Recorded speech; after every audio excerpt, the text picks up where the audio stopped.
앵위의 목적. 뭐라고요?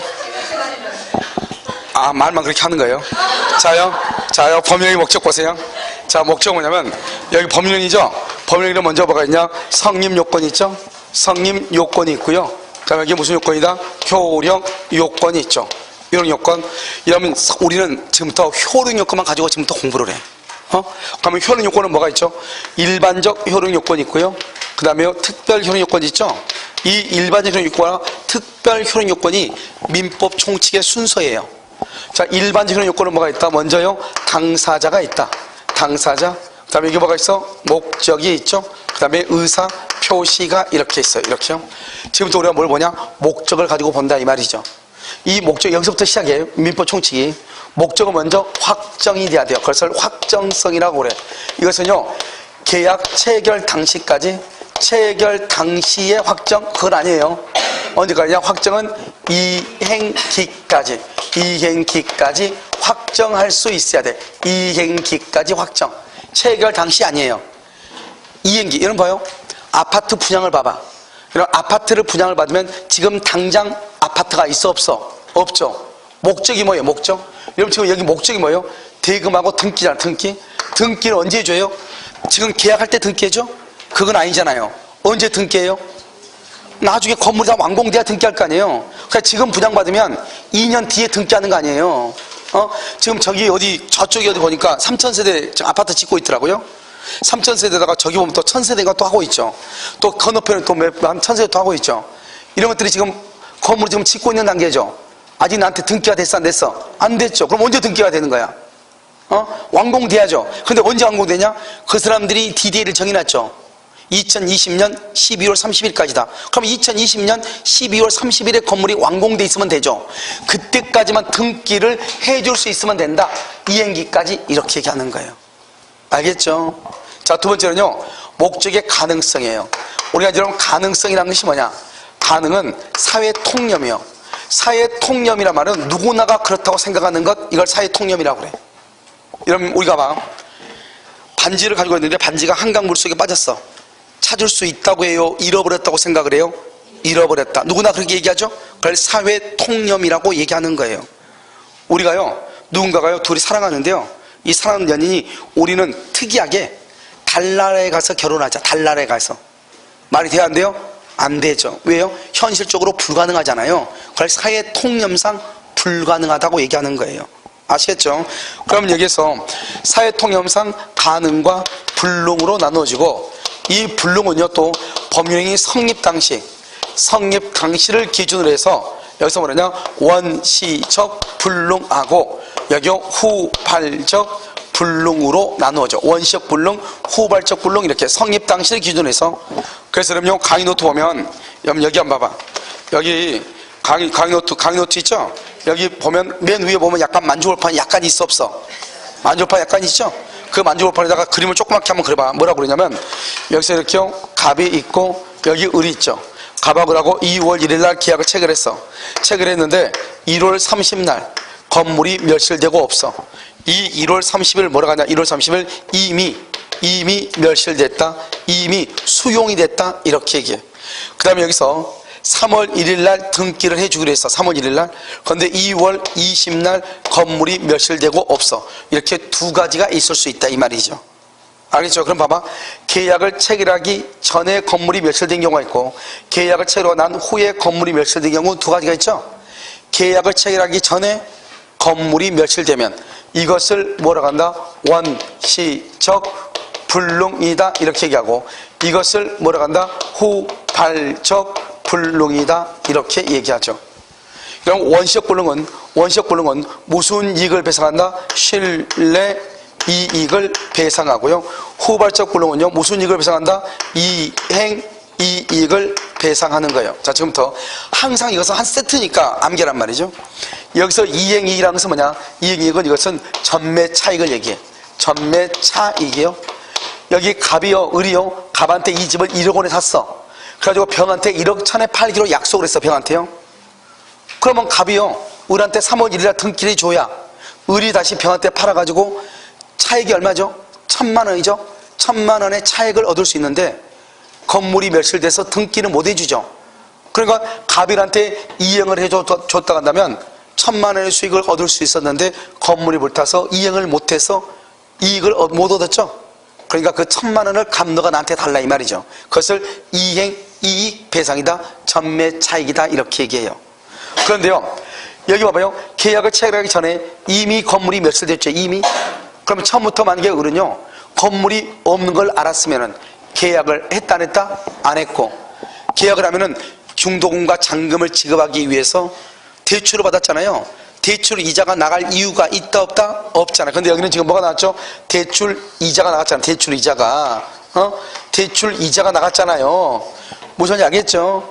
그러니까 이것을 신뢰이익이라고 그래. 내가 계약이 체결된다고 믿고 계약을 했는데 건물이 없는 거예요. 이미 멸실되고 없는 거예요.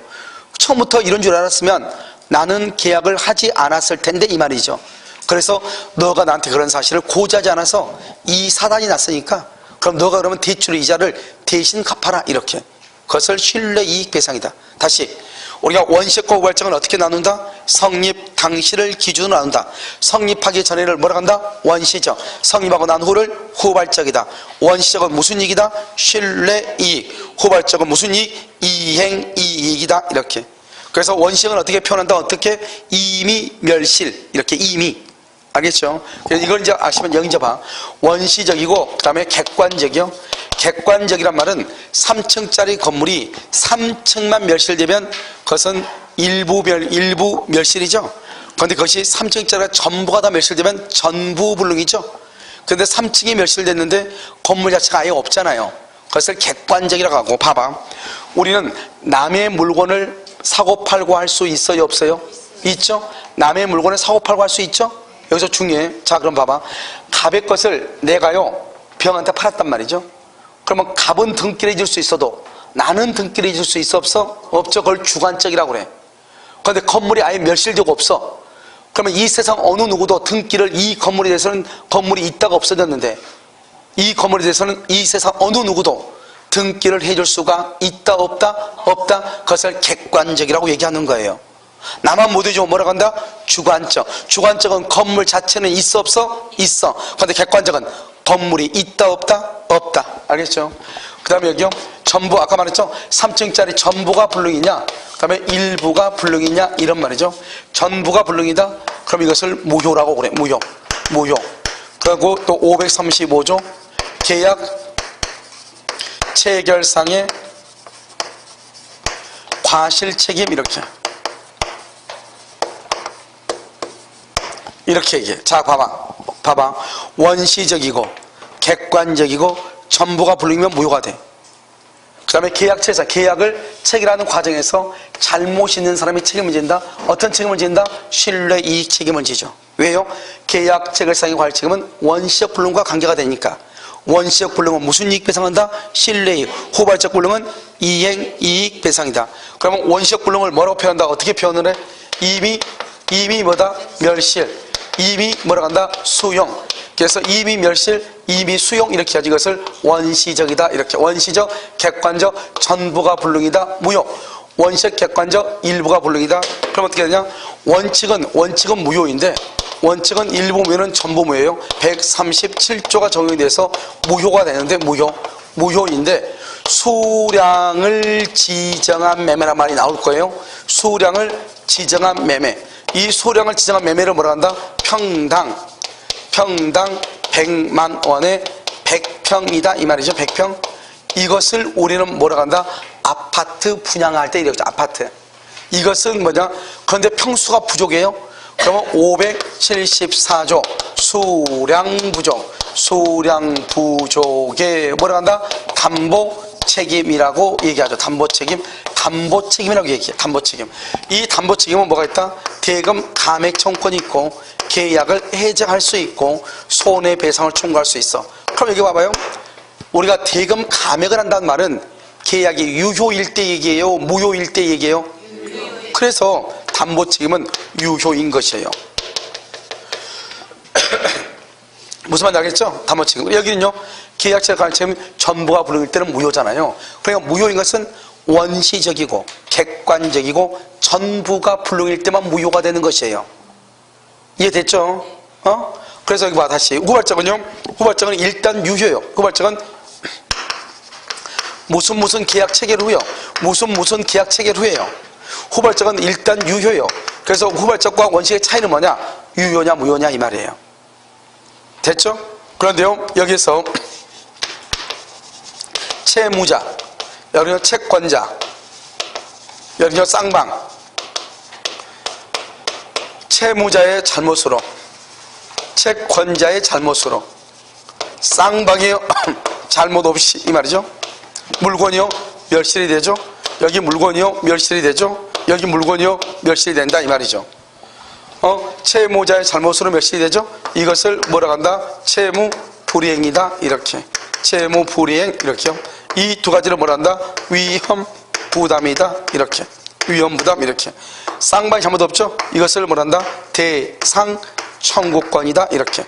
대상 청구권, 이렇게. 그래서 채무 불이행, 위험 부담, 대상 청구권, 이렇게. 여러분, 채무 불이행은 뭐죠? 채무 불이행이 있으면 계약을 해제하고, 그 다음에 손해배상을 청구할 수 있어. 그럼 이제 시험이 어떻게 나오냐? 후발적 불능과 관계가 없는 것.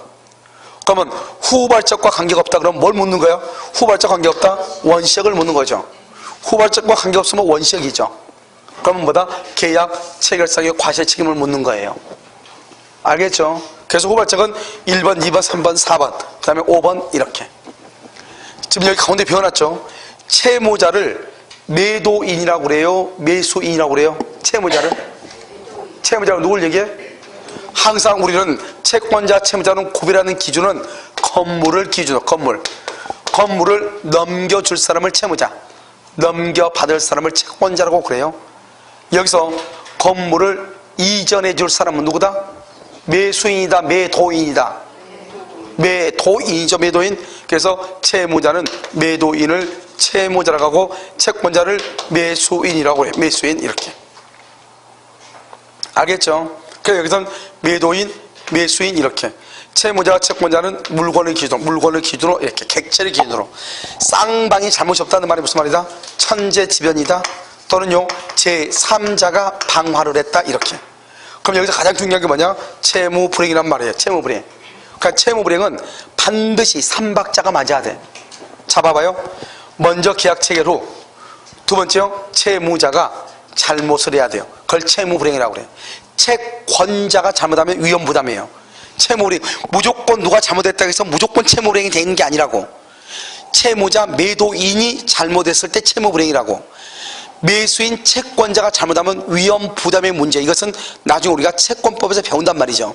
알겠죠? 그러니까 이 말을 정말 잘 이해를 해야 돼. 자, 그럼 여기서 문제. 다음 중 계약 체결상의 과실 책임에 관한 설명 중 맞는 것은 틀린 것은, 이렇게 시험에 나온단 말이죠. 그러면 계약 체결상의 과실 책임이라고 그랬죠. 그럼 여러분, 계약 체결상의 과실 책임 맞는 것은 틀린 것은 이렇게 돼 있죠. 1번 채무 불이행을 원인으로 손해배상을 청구할 수 있다. OX?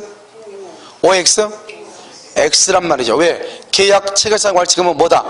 어디요? 원시액에 속하죠. 원시액은 절대로 채무불이행 말이 없어. 채무불이행은 후발적으로 채무자가 잘못해야 돼.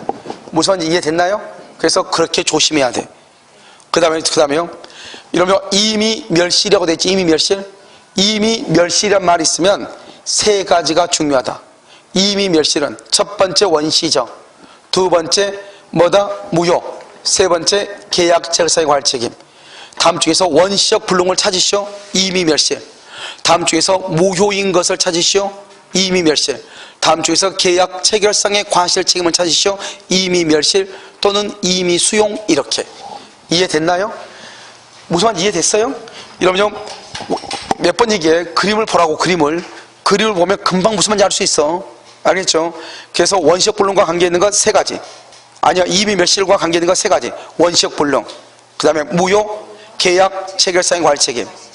그런데 후발적은요, 무슨 계약 체결 후죠. 후발적은 뭐다? 유효다, 무효다? 유효. 원시적은요, 무효. 이걸 잘 봐야 된다, 이 말이죠. 그 시험에 뭐라 나오냐? 다음 중에서 무효인 것을 고르시오. 이미 멸실. 다음 중에서 원시적 불능을 찾으시오. 이미 멸실. 다음 중에서 계약 체결상의 과실 책임과 관계가 있는 것은 이미 멸실이란 말이죠. 아시겠죠? 그래서 그것을 얘기를 해. 그럼 이런 봐봐요. 이런 보면, 자, 후발적 봐봐. 가능성에서 후발적 봐봐. 후발적은 이미 멸실, 계약 체결후죠. 계약 체결후 원칙은 뭐다? 유효. 원칙은요? 무효. 그렇게 돼 있나요? 자, 그럼 밑에 봐봐. 채무자가 잘못한다. 채무불이행이죠. 채권자가 잘못하면 위험부담이죠. 쌍방 귀책이라고 돼 있나요? 봐봐. X 귀책 사유가 없어야 돼. 쌍방이 잘못이 없어야 돼. X라고 써. 귀책에다가 X 했어요? 쌍방이 잘못이 없을 때 그것을 뭐란다? 채무자 위험부담주의 또는 대상청권. 이렇게 참고 봐봐. 참고 위험부담이나 계약 체결상의 과실책임이나 교섭단계 줄고. 여러분 교섭단계란 말이 무슨 말이요? 아직 계약 체결했어 안 했어? 안 했죠. 그러니까 후발적이다 원시적이다. 원시적이죠. 이 세 가지의 경우는 채무불이행과 관계가 있다 없다? 없다. 그러니까 이런 말을 나오면서 채무불이행이라는 말을 쓰면 된다 안 된다? 안 된다는 것을 얘기하는 거예요. 무슨 말인지 알겠죠? 그 다음에 그 위에 불능을 봐봐. 원시적 객관적 전부불능이죠. 전부는 무효이고 계약체에서 과실책임을 지을 수 있는데 일부, 밑에는 일부죠. 일부 불능의 경우는 계약 체결상의 과실책임이라는 말이 나올 수가 있다 없다? 없다. 왜? 계약 체결상의 과실책임은 무슨 불능이 돼야 돼? 전부.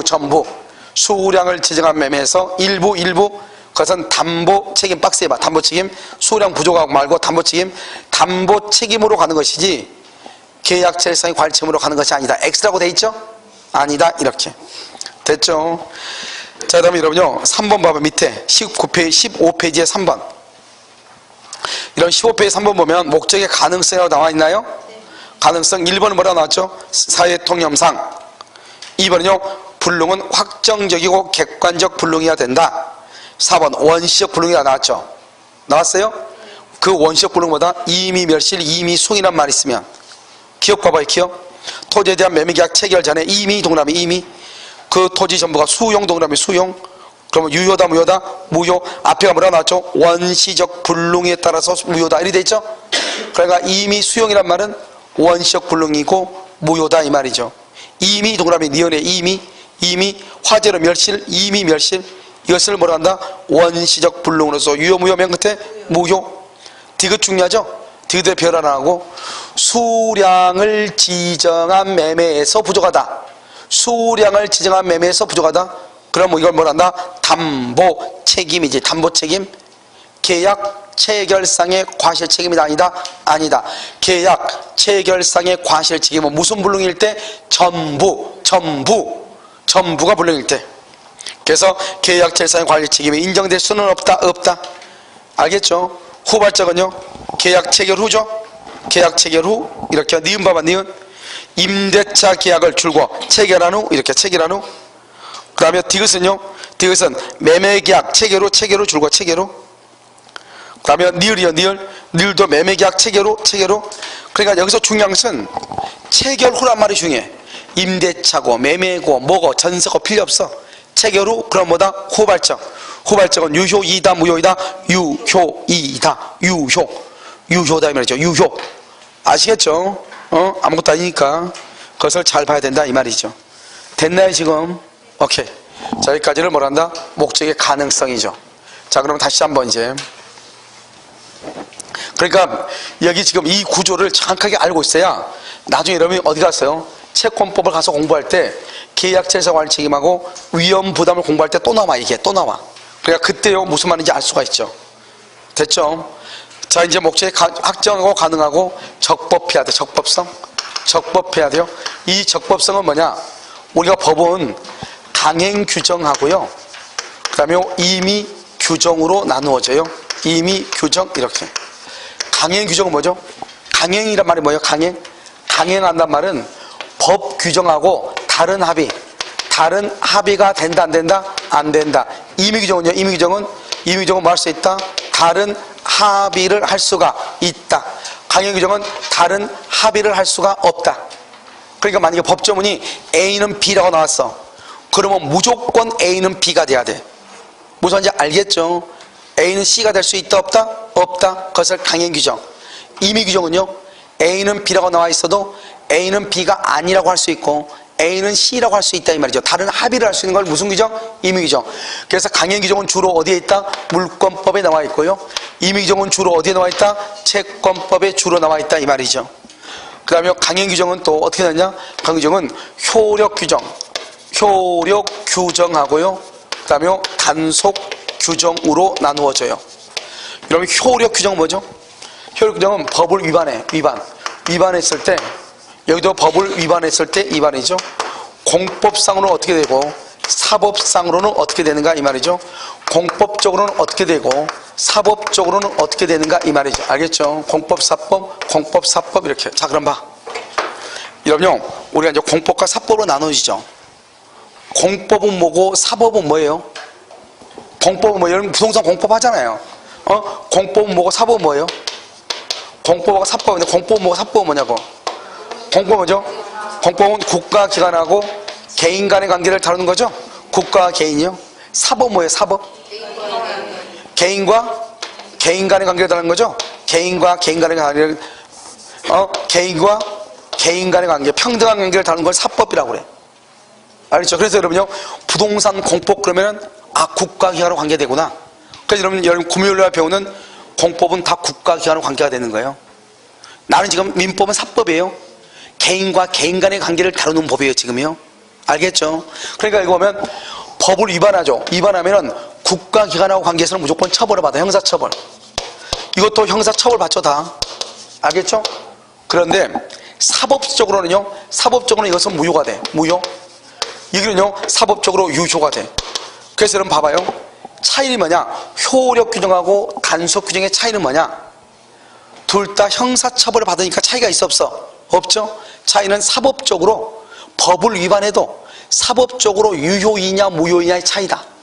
효력 규정은 법을 위반하면 무효가 되는데 당연히 단속 규정은 무효가 된다 안 된다? 안 된다는 데 있다 이 말이에요. 아시겠죠? 그 다음에 원래 우리가 법은 강행 규정과 임의 규정으로 나누는 이것은 민법에서 나누는 것이고, 효력 규정하고 단속 규정은 행정법에서 다루는 거예요. 그런데 우리가 보통 강행 규정 그러면 두 가지를 포함해서 강행 규정을 하는데, 보통 강행 규정 그러면 뭘 얘기하냐? 효력 규정을 얘기를 해. 뭐라고 한다고? 강행 규정은 뭘 얘기해? 효력 규정을 얘기한다 이런 말이죠. 구조를 먼저 보라고. 그래서 시험에 어떻게 나와요? 다음 중에서 강행 규정이 아닌 거 뭘 물어봐? 효력, 단속, 맞아, 임의 규정을 물어보죠. 임의 규정은 채권법에 있어. 다음 중에서 효력 규정이 아닌 거 뭘 물어봐? 단속 규정으로 물어봐. 딱 두 가지 시험 문제가 나오는 것은, 첫 번째 강행 규정이 아닌 것 임의 규정을 물어봐. 효력 규정이 아닌 것 단속 규정을 묻는 거예요. 알겠죠? 그러면 여기서 이제 어느 것이 그러면 단속 규정이 가는가? 이건 암기해야 돼. 이거 뭐 같다? 중간 생략 등기. 중간 생략 등기하고요. 무허가 음식점, 그다음에 무허가 숙박업 이렇게요. 그다음에 여러분 그 중개사법에서 혹시 뭐죠? 중개사법에서 직접거래란 말 배워서 직접거래? 알죠? 중개업자가요. 의뢰인으로부터 직접 계약을 체결하는 거. 그거 직접거래죠? 자, 그 다음에 여기서 또 뭐가 있냐? 우리는요, 그 전매 금지 규정. 작년에 나왔죠? 전매 금지 규정, 이렇게요. 이런 것들을 뭐란다? 단속 규정이다, 이렇게. 그 중에서 가장 중요한 게 뭐냐? 중간생략 등기고, 아직 시험에 안 나온 게 직접거래가 아직 시험에 안 나왔다. 알겠죠? 그래서 중개사법에서 나오는 직접거래는 단속 규정으로서 유효다. 중간생략 등기 한번 봐볼까요? 봐봐요. 여기 봐봐. 이 건물을 이렇게 했는데, 갑이 이걸 을한테 팔아요. 그런데 을은요, 등기를 안 해. 등기 비용 드니까. 또 등기하면 취득세 나오죠? 또 이걸요, 이걸 또 병한테 처벌하면요, 양도세 나올 수 있잖아요. 세금은 안 내려고 자기는 등기하지 않고, 자기가 또 병한테 팔아가지고 갑한테 부탁을 해. 등기 그냥 병한테 해달라고. 그러면 갑이요, 을의 부탁대로 병한테 등기하게 되면, 을은 등기 비용 안 내죠? 취득세 안 내죠? 양도세 안 내죠? 알겠죠? 이걸 중간생략 등기라고 그래. 그렇게 해가지고 하든 말든, 일단 이 병은 만약에 중간생략 등기가 아니라고 해봐. 그러면 갑은 을한테 등기하고, 을은 누구한테 등기해? 병한테 등기하고, 최종적으로 누가 소유권을 취득할 수밖에 없어? 병이 취득할 수밖에 없잖아요. 최종적으로 누가 취득해? 병이 취득할 수밖에 없잖아요. 내 말 지금 이해됐죠? 그러니까 등기가 이렇게 갑을 병으로 가든 갑에서 직접 병으로 가든 누가 앞으로만 등기 있으면 돼? 병 앞으로. 그걸 실체관계에 부합하다고 그래. 그러니까 일단요, 중간생략 등기는 사법적으로는 유효가 돼. 그런데 이 을은 지금요, 세금 다 탈루했죠? 그러니까 처벌 받아야 돼, 안 받아야 돼? 받아야 돼. 그래서 부동산 등기 특별조치법에 의하면 중간생략 등기란 자는 형사처벌을 받는다고 규정하고 있는 거예요. 그것은 처벌은 누구한테 받아요? 의리병한테 받아요? 국가한테 받아요? 국가. 그리고 공법이죠. 처벌은. 너 처벌받은 건 처벌이고, 두 사람 간의 거래는 유효이다, 무효이다? 유효이다. 그것을 단속 규정이라고 얘기하는 거예요. 그러니까 이것을 어떻게 해야 돼요? 암기해야 되겠죠. 고등에서 가장 중요한 놈이 누구다? 중간생략 등기다. 이런 말이에요. 그 다음에 무효가 되는 건 뭐가 있다? 시험에 가장 많이 나왔던 건 명의신탁. 그 다음에 토지거래허가. 이 두 가지고요. 그 다음에 이제 나온 것들은 이제 뭐냐? 이런 거죠. 이런 율락녀 있죠? 율락녀가요. 율락행위라고 해서 선불금을 받는 거, 선불금 먼저 받는 거. 그 다음에 현저히 고율이요. 현저히 고율의 이자약정, 고율의 이자약정이요. 그러면 이자를 너무 많이 받으면 무조건 것은 무효가 돼. 넘는 것은 무조건 반환해야 돼. 알겠죠? 그 다음에 여기가 초가요. 초가 중개 수수료 약정. 중개 수수료가 초과되면 초과 부분은 반환해야 돼. 알겠죠? 초과 부분. 그 다음에 공익법인이죠. 그럼 공익법인을 뭐란다? 이것을 학교법인이라고 얘기해. 공익법인이 재산을 처분할 때는 주무관청의 허가, 주무관청 허가를 받아야 되는데 허가를 안 받으면 무효가 돼. 이런 것들은 암기해야 돼. 암기고 어떻게 저 책에다 나와 있잖아요 지금. 알겠죠? 그런데 봐봐, 변호사가 문제가 돼. 변호사 아닌 사람이 있고 변호사인 사람이 있어. 변호사 아닌 사람은 소송을 하면 돼, 안 돼? 안 되죠. 변호사 아닌 사람이 소송을 수행을 하고 돈을 나누어 갖기로 했어. 그것을 말한다? 변호사법 위반으로서 무효가 돼. 그런데 변호사가 성공보수를 받기로 했어. 그 성공보수가 민사사건이면 유효가 되는데 형사사건이면 뭐가 된다? 무효가 돼. 무효. 그러니까 변호사 아닌 사람 무조건 무효가 돼. 변호사가 성공보수, 우리 시험에는 뭐로 나왔냐? 민사사건으로 우리 시험에 나왔어. 근데 나중에 형사사건으로 나오면 유효이다, 무효이다? 무효다. 형사사건에서 성공보수를 받는 것은 무효가 돼. 형사사건 무효. 알겠죠? 그러니까 아주 간단하죠. 이 두 가지를 어떻게 하면 돼요? 이 두 가지를 어떻게 하면 돼? 그래서 암기해야 된다, 이것은 암기해야 돼. 그래서 여러분요, 책을 한번 봐봐. 책을 보면, 여러분 어디로 보냐? 나머지는 다 놔두고, 어디로 보냐면 밑에. 그 위에 14페이지 한번 봐봐.